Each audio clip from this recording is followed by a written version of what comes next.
à tous et bienvenue dans cette nouvelle édition du Grand JT des Territoires. Voici tout de suite les titres de l'actualité.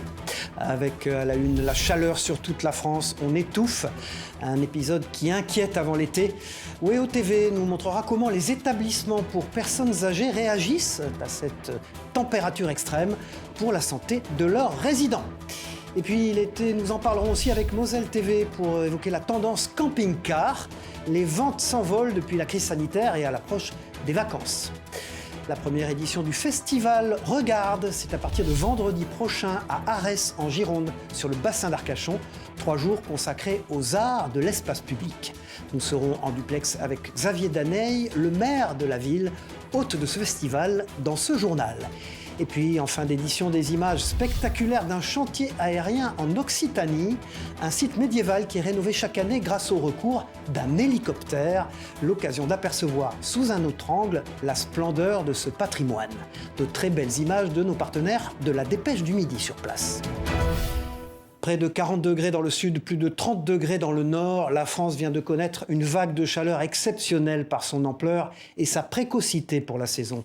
Des records de température ont été battus pour un mois de juin dans certaines parties du territoire. Un coup de chaud qui inquiète à quelques jours du début de l'été. Parmi les populations à risque, les personnes âgées sont particulièrement surveillées depuis la canicule de 2003. Les EHPAD disposent notamment d'un plan pour faire face aux fortes températures. Alors comment celui-ci fonctionne-t-il concrètement? Élément de réponse avec la rédaction de WEO TV, la chaîne de la Voix du Nord. Bonjour Madame Klein. Bonjour Madame Marigny. Vous allez bien? Oui, c'est bon. Je passe pour le petit tour d'hydratation. C'est désormais un rituel pour Jacqueline, 90 ans. Chaque heure, un soignant pousse la porte de sa chambre pour veiller à son hydratation. Oui, on est bien obligé. Hein. Parce qu'on est en canicule. Aujourd'hui, 4 jours qu'ils ont dit. Un coup de brumisateur pour se rafraîchir et un verre d'eau pour s'hydrater. Face à la vague de chaleur qui frappe la région, certains établissements d'hébergement pour personnes âgées ont déclenché le plan bleu. L'objectif, préserver les plus fragiles des conséquences de la déshydratation. Les personnes qui ne s'hydratent pas correctement peuvent être confuses, avoir d'autres troubles, notamment du transit. Les personnes âgées oublient de boire et notre rôle en tant que soignant, c'est de les stimuler. Ventilation, climatisation, dans cette EHPAD, tout est mis en œuvre pour assurer la bonne hydratation des résidents, jusqu'en cuisine où les repas sont adaptés aux températures. On privilégie un repas froid pour apporter beaucoup d'eau aux résidents. Donc tout ce qui est crudité, tout ce qui est fruits, légumes et tout ce qui est beaucoup aussi, tout ce qui est melon, pastèque. Ils ont besoin de beaucoup d'apport d'eau. Aujourd'hui, des gestes simples comme proposer de l'eau et fermer les volets sont devenus des réflexes pour le personnel soignant, habitué à des vagues de chaleur de plus en plus précoces. Pratiquement, on n'a même pas à leur dire ce qu'il faut faire, fermer les volets le jour, ouvrir les fenêtres la nuit. Donc tout ça, les agents en sont vraiment sensibilisés à ce genre de dispositif, hein, depuis justement la crise de 2003. Comme chaque été, vous serez des millions dans quelques jours à partir en vacances dans les 4 coins de la France. Hôtels, appartements, clubs ou encore camping. À chacun son type d'hébergement. Parmi les tendances cette année, le camping-car semble attirer de plus en plus de Français. Les immatriculations ont bondi de 23% en un an. Explication de Colline l'expert pour Moselle TV. Séduit par ses premières vacances nomades durant la crise sanitaire, Daniel a depuis franchi le cap et acheté son propre camping-car. C'est la liberté, j'ai envie de faire du sauvage, je peux faire du sauvage, j'ai un panneau solaire, j'ai une autonomie de 100 litres, donc je peux prendre mes douches, j'ai du gaz, je peux me faire à manger. Ce qui m'a plu, c'est d'être à la mer. J'ai ouvert mon auvent, j'ai sorti mes 2 fauteuils, et puis j'étais face à la mer à 20 mètres. Et ça, il n'y a pas de prix. Si le confort et l'évasion qu'offre le camping-car a su conquérir le cœur de Daniel, d'autres adeptes comme Corinne y voient surtout le moyen d'être dépaysés plus souvent. Un hôtel, on y va peut-être une fois dans l'année, 8 jours dans l'année, quand on peut se le permettre. Et jusque-là, il y a quelque chose dans le coin ou n'importe quoi, on saute dedans, on s'en va. Et ce sont plus de 500 000 camping-cars qui circulent en France. Le marché est en plein boom, avec 100 000 véhicules vendus l'année dernière, ainsi qu'un rajeunissement de la clientèle. Car en plus des habituels retraités, couples et familles se lancent aussi dans l'aventure, mais le secteur peine à satisfaire satisfaire toutes les demandes. On a connu une belle augmentation de nos ventes, c'est un fait. Maintenant, on est aussi pénalisé par l'effet Covid aussi. Nos constructeurs ont du mal à s'approvisionner en châssis. Donc même si l'affluence de clients est là, certaines ventes malheureusement ne peuvent pas se faire à cause de ça. Des véhicules que ce concessionnaire vend en moyenne 65 000 €, auxquels s'ajoutent annuellement environ 650 € d'entretien et d'assurance. Mais ces frais ne découragent pas les vacanciers, toujours plus nombreux, comme au camping municipal de Metz. À l'heure actuelle, on a 65 places qui sont prises en grosse partie par les camping-cars. Nous avons prévu d'autres aménagements. Nous sommes en train de terminer l'aire de camping-car pour les gens qui ne désirent pas vraiment entrer dans le camping, qui veulent rester une seule nuit. On essaie tous les ans de s'améliorer, de faire de nouveaux travaux pour attirer de plus en plus les gens. Et pour ceux qui souhaitent s'essayer à l'aventure, de nombreux concessionnaires et particuliers proposent de la location, une option vers laquelle se tournera peut-être le fils de Daniel. Vous voulez me le prendre, mais je lui dis non, t'es encore un peu trop jeune. Voilà, cet été, peu importe votre hébergement ou votre lieu de vacances, vous irez, c'est sûr, flâner dans les commerces. Bonne pour l'économie, la saison estivale pourrait être ralentie cette année par la pénurie de main-d'œuvre dans certains secteurs. Justement, c'est pour faciliter la rencontre entre employeurs et salariés qu'une application vient d'être lancée à Épinal dans les Vosges. Sa promesse, proposer aux candidats des offres de travail. Quelques clics seulement.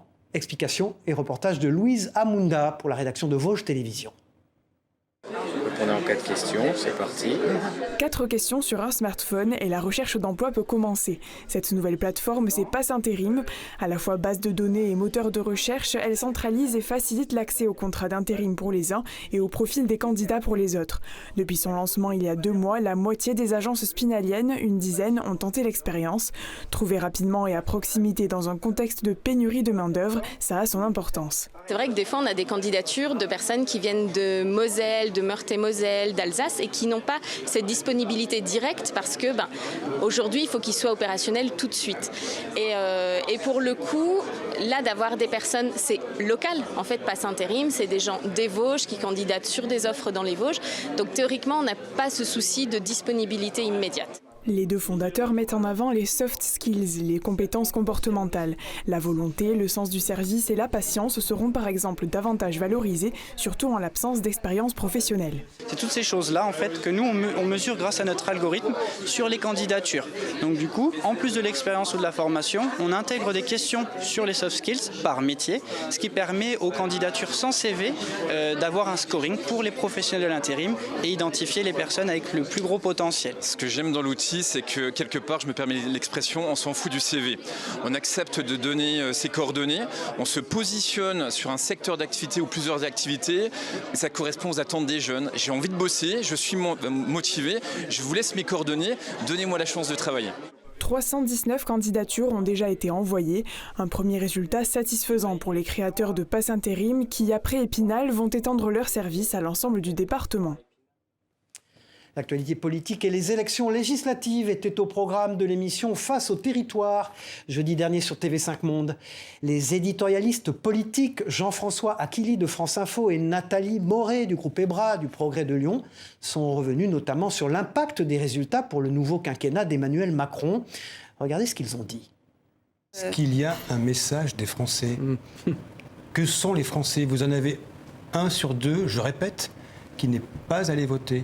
Alors, le corps électoral, les Français, qu'est-ce que ça qui votent. Mais qu'est-ce que le message des Français, les citoyens, les citoyens aujourd'hui ont l'œil rivé à juste titre sur leur fin de mois difficile, sur l'explosion des prix de l'énergie, sur le coût de la vie, sur des difficultés qui sont systématiques, qui, élection après élection, ne s'arrangent pas. Donc, il y a une forme de désamour de la vie politique, quelle que soit la couleur des partis représentés. Donc, il est là le message des Français. C'est une forme de ras-le-bol, une forme de doute permanent, une forme de colère qui est en train de monter dans ce pays, qui n'a jamais cessé et qui va de façon croissante. Donc, il est là le message des Français. C'est au fond, essayer de résoudre nos problèmes et après on discute.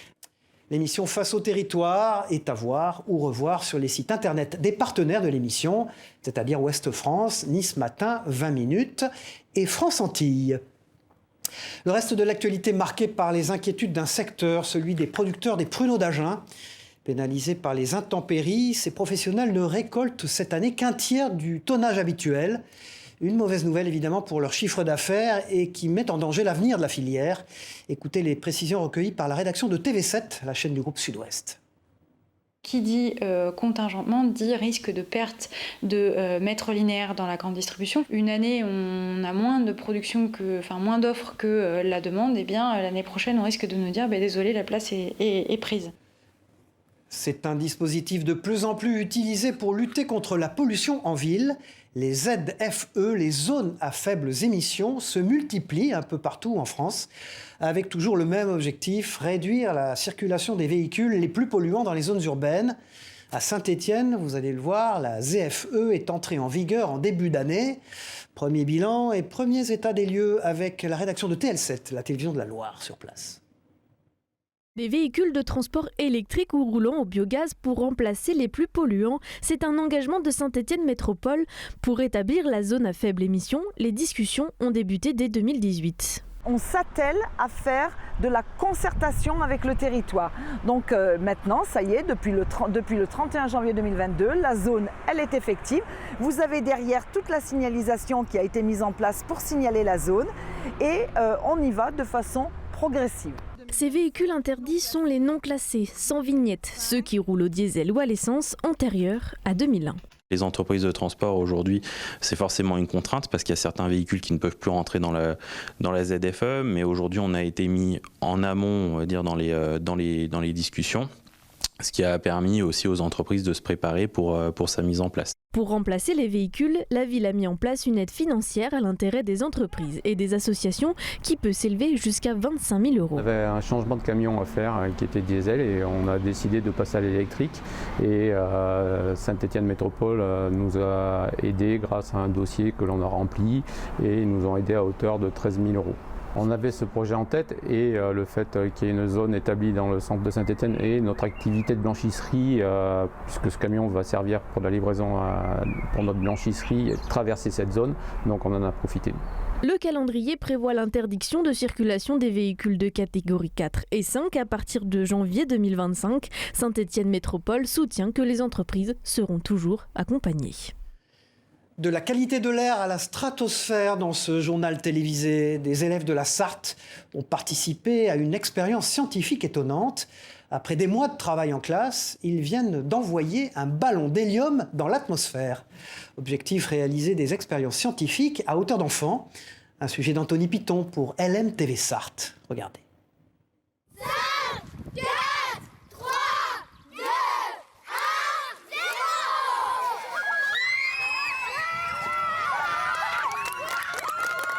Direction la stratosphère. Ce ballon d'hélium va monter jusqu'à 30 km d'altitude. Prévisionnel de vol, un atterrissage dans 3 heures entre Montdoubleau et Châteaudun, à environ 80 km à vol d'oiseau de l'école de la Chapelle-du-Bois. Donc quand ça va tirer, il va falloir le lâcher en fait. D'accord ? Faut pas s'accrocher. Moi je dois faire des démarches auprès de l'aviation civile. Ces démarches doivent être faites en amont de telle manière à avoir l'autorisation de pouvoir procéder à ce décollage de ballon. Ce décollage, c'est l'aboutissement de près de 10 mois de travail pour les 31 élèves de CM1 et CM2. D'abord, il a fallu construire chacune des pièces de la chaîne de vol. Ensuite, il a fallu remplir la nacelle avec différentes expériences scientifiques qui seront réalisées à haute altitude.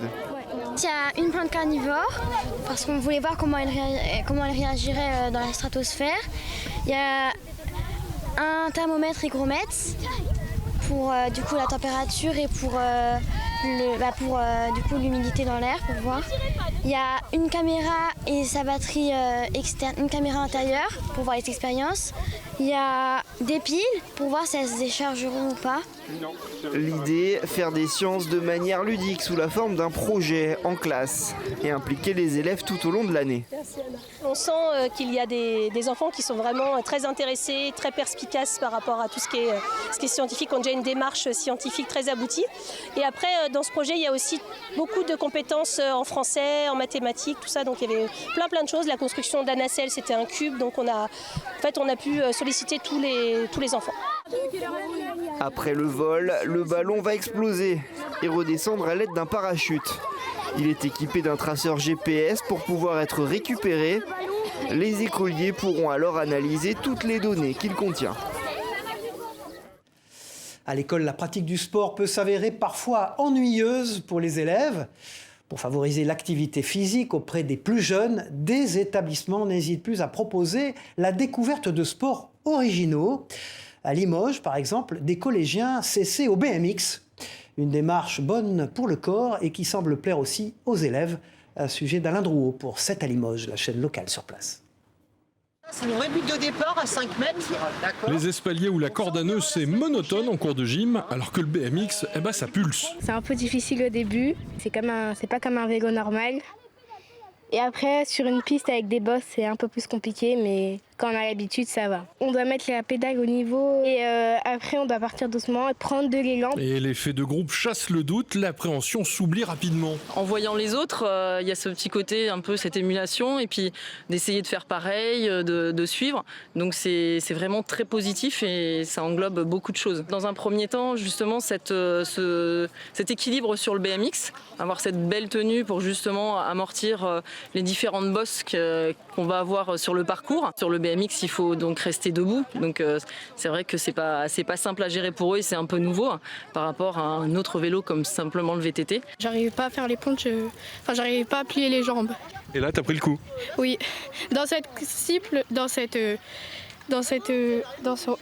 environnement, j'arrive mieux à plier les jambes. Le club de BMX local participe à la vie du collège et au passage assure la promotion de la discipline. Nous avons 2 classes de 5e qui ont participé à cette opération cette année. Peut-être que certains auront dans l'idée de devenir demain des pilotes de BMX, donc c'est tout ce que l'on peut souhaiter. L'idée principale, les amener à faire du sport. Le plus compliqué, c'est d'éviter que la roue décolle. Donc il faut appuyer sur les bras pour que la roue reste collée au sol. On n'a pas l'impression qu'on roule, c'est tellement fluide. Et on retrouvera le BMX freestyle au programme des JO de 2024 à Paris sur le site de la place de la Concorde. Fan de football et artiste, Mathias Hamzaoui est un jeune Rennais à la mode. Son travail lui permet de conjuguer ses 2 passions. Depuis 2 ans maintenant, ce Breton peint les visages des plus grandes stars du ballon rond sur des maillots. Chacune de ses œuvres coûte environ entre 500 et 1000 € et nécessite plus de 20 heures de dessin. Son atelier bureau est un vrai sanctuaire en hommage au Ronaldo, au Benzema ou encore au Messi. Un atelier dans lequel s'est glissée la caméra de TVR à Rennes et le journaliste Antoine Calvez. Regardez. Chez lui, dans son bureau converti en atelier d'artiste, Mathias Hamzaoui combine ses 2 passions, le dessin et le foot. Ici, la toile et le papier sont mis sur le banc de touche. Sa spécialité, ce sont les maillots. Et au fur et à mesure, j'ai voulu essayer de trouver une façon plus originale de peindre ces joueurs, jusqu'à en arriver à faire des joueurs de foot sur les maillots. De Ronaldo à Messi, en 2 ans, il a réalisé environ 80 portraits pour différents clubs et joueurs de foot, et son préféré reste celui à l'effigie de Didier Drogba. Et donc celui-ci, c'est le tout premier que j'ai fait. On voit que le style était il était beaucoup plus simple que ce que je fais maintenant, il n'y avait aucun fond autour. Mais je trouve qu'il a quand même pas si mal vieilli que ça, je l'aime toujours bien. Sur une base de peinture, il réalise les détails avec des crayons. Il faut à Mathias entre 20 et 50 heures de travail selon le nombre de joueurs à reproduire, comme celui du Stade Rennais, exposé à la Galerie des légendes du Rosenpark. 8 ici, Benjamin Bourigeaud, Martin Terrier juste là, Gaëtan Laborde, ici on a Lovro-Maillère. Comptez entre 500 et 1000 € pour l'œuvre d'art, et pour être plus accessible, Mathias a imaginé aussi des posters. Sport encore dans cette édition avec de très belles images venues de Corse, où vient de se tenir une course de trail, ce sport qui connaît un succès fulgurant depuis quelques années et qui met les corps des participants à grande épreuve. Vous allez le voir, ils étaient 600 environ à participer à cette édition sur l'île de Beauté, dans la bonne humeur et la transpiration. Bravo à eux et à leur courage qui nous permet de profiter de ces magnifiques images fournies par la rédaction de Via Tele Paese en Corse. Petits ou grands, chacun s'essaie à cette expérience lors des vacances, faire des ricochets sur l'eau. Un geste simple en apparence, mais qui demande, vous allez le voir, une certaine maîtrise. En Occitanie d'ailleurs, était organisé il y a quelques jours le 3e tournoi international de ricochet. Une rencontre aussi amicale qu'enfantine. Mais alors, comment faire de bons et beaux ricochets? Toute la question et tentative de réponse avec ce sujet de Guillet Antoine de la rédaction de Via Occitanie. C'est l'un des jeux incontournables en bord de rivière, les ricochets. Ce dimanche, à Anduze, plus de 70 amateurs de la pratique se sont réunis pour le tournoi international de ricochet.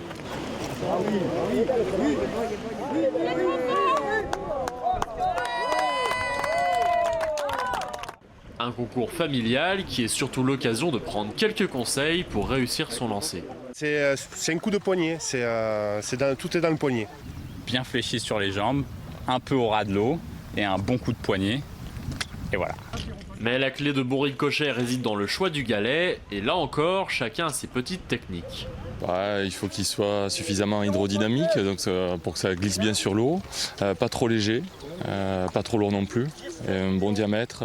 Personnellement, j'aime bien qu'il soit légèrement bombé pour rebondir un peu plus sur l'eau. Un assez lourd parce que là, il y a des petites rides sur l'eau, du coup on prend un truc bien plat, assez lourd et bien rond. Le maître incontesté en la matière reste Michel Ayotte, l'organisateur du tournoi. Pour l'occasion, il a ramassé plusieurs centaines de galets. Il faut aller choisir correctement son galet en fonction de sa taille, de son poids, de sa force. Voilà, et après c'est juste un geste naturel, quoi. Mais ne lui demandez pas où il les a trouvés, car les plages à galets, c'est comme les coins à champignons, ça se garde pour soi. Voilà, le secret pour faire un bon ricochet restera donc encore un secret pour cet été. Lui est bien connu du public. Le programme du festival Regarde débutera vendredi prochain dans la ville d'Arès, en Gironde, sur le bassin d'Arcachon. Et pour nous parler de ce festival, nous sommes en duplex avec le maire de la commune, Xavier Daney. Bonjour, monsieur le maire. Le festival Regarde consacre sa première édition 3 jours durant aux arts de l'espace public. Alors concrètement, qu'est-ce que cela veut dire et pourquoi avez-vous décidé de mettre en avant ces arts-là spécifiquement ? Oui, bonjour Cyril. Effectivement, à Arès, nous avons voulu créer ce premier festival des arts de l'espace public pour pouvoir, allez, on va le dire en 3 mots, sublimer, rassembler, faire partager de la rêverie sur notre territoire.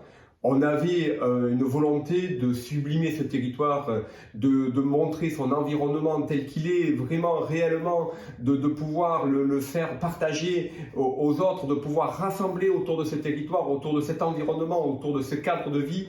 Et quel était le mieux que de le faire par la culture, avec des artistes de l'espace public, pour pouvoir effectivement être dehors et montrer tout notre territoire tel qu'il doit être montré. Y a-t-il un temps fort, un immanquable durant ce festival ? Si je dois en mettre un en lumière, c'est Spectral. Le spectacle de Pascal Ducos, c'est un spectacle de lumière. Quand je suis arrivé à la mairie il y a 2 ans, j'ai souhaité faire pétiller les yeux des Arésiennes et des Arésiens. Et donc nous avons voulu créer la première fête de la lumière. Et encore une fois, nous avons créé un spectacle 100% arésien, créé pour les Arésiens à Arès. Et nous allons faire pétiller les yeux à tout le monde. 4000 personnes l'année dernière. Allez, on double, 8000 personnes cette année, on vous attend.